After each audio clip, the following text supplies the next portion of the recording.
ça va. Ouais. Bonsoir, bonsoir, bonsoir, bonsoir à tous. Bonsoir tout le monde. J'espère que vous allez bien. Je suis votre encadreur de logique, toujours présent encore ce soir. Ok. Aujourd'hui, on va voir le cours sur les syllogismes. Qu'est-ce que c'est? Le cours sur les syllogismes, on va le voir. Qu'est-ce que c'est, les syllogismes? Les syllogismes, ce sont des cours de déduction. À la fin, ils vont te demander de tirer une conclusion. Voilà. À la fin, on vous demande de tirer une conclusion. Donc, le syllogisme est une forme de raisonnement hypothéco-déductif qui consiste à tirer une conclusion à partir de deux prémisses. Voilà. D'abord, on vous donne une prémisse, et on vous donne une deuxième prémisse. Et vous êtes amené à tirer une conclusion. Ce genre d'exercice, ce sont des exercices qui sortent beaucoup dans le concours. Des concours administratifs comme celui de l'ENA. Voilà, les syllogismes. Ils vont vous donner une première prémisse. Ils vont vous donner une deuxième prémisse. Qu'est-ce que le prémisse? On va vous expliquer tout à l'heure. Voilà, on va vous expliquer tout à l'heure ce que c'est que le prémisse. D'accord. Donc, on vous donne d'abord, comment dirais-je, la première prémisse appelée encore majeure.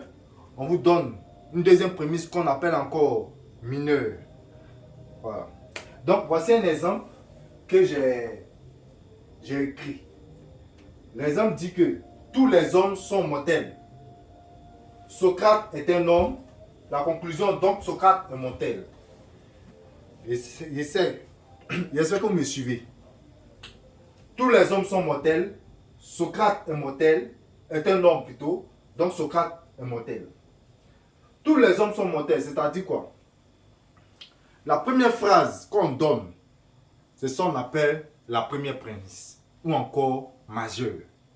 La première phrase, en syllogisme, la première phrase qu'on donne, c'est ce qu'on appelle la première prémisse ou encore majeure.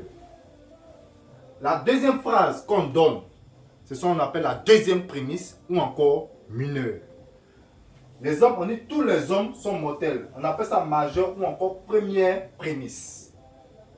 Socrate est un homme. Mineur ou encore deuxième prémisse. Mineur ou encore deuxième prémisse. Donc Socrate est mortel. Et Socrate est mortel. Donc c'est la conclusion. Sachez que ici, il faut maîtriser les moyens thèmes, les grands thèmes et les petits thèmes. Je m'explique. Qu'est-ce qu'on appelle moyen thème? Qu'est-ce qu'on appelle grand thème? Et qu'est-ce qu'on appelle petit thème? Quand vous prenez la première prémisse et que vous prenez la deuxième prémisse, ou bien encore, on peut dire, quand vous prenez le majeur et que vous prenez la mineure, le thème qui se répète dans les deux prémisses, c'est ce qu'on appelle le moyen thème. Ici, dans notre cas ici, le moyen thème sera homme. Homme. J'abrège en MP. MP qui veut dire moyen thème. Voilà. Donc, comment retrouver le moyen thème dans les deux prémisses? Quand ils vont nous donner les deux prémisses, le thème qui se répète dans les deux thèmes, dans les deux prémisses, est appelé quoi? Moyen thème. Ok.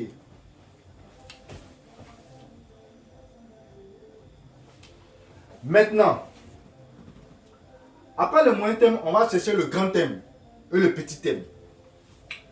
Quand vous trouvez le grand thème, prenez la première prémisse et vous regardez. Le thème qui est rattaché au moyen thème, on appelle ça le grand thème. Dans notre cas ici, tous les hommes sont mortels. Ici, le grand thème sera mortel, que j'appelle GT. GT qui veut dire grand thème. Pour trouver le petit thème, on vient dans la deuxième prémisse. Et le thème qui est rattaché au moyen thème c'est lui qui sera le petit thème. Ici, c'est Socrate. Socrate devient petit thème, que j'ai abrégé PT, qui veut dire petit thème. Donc, voilà un peu le coup de syllogisme. Il faut maîtriser ces thèmes-là. On a le moyen thème à trouver, on a le petit thème, on a aussi le grand thème. Maîtrisez aussi, sachez que la première, comment dirais-je, la première prémisse, c'est la première phrase qu'on donne. La deuxième prémisse, c'est la deuxième phrase qu'on donne. Voilà. Donc, comment retrouver le moyen thème? C'est le thème qui se répète dans les deux prémisses. Comment retrouver le grand thème? Le grand thème est toujours dans la première prémisse, rattaché au moyen thème. Comment retrouver le petit thème? Le petit thème est toujours dans la deuxième prémisse, rattaché toujours au moyen thème. Donc, voilà un peu ce qu'il faut retenir. On continue.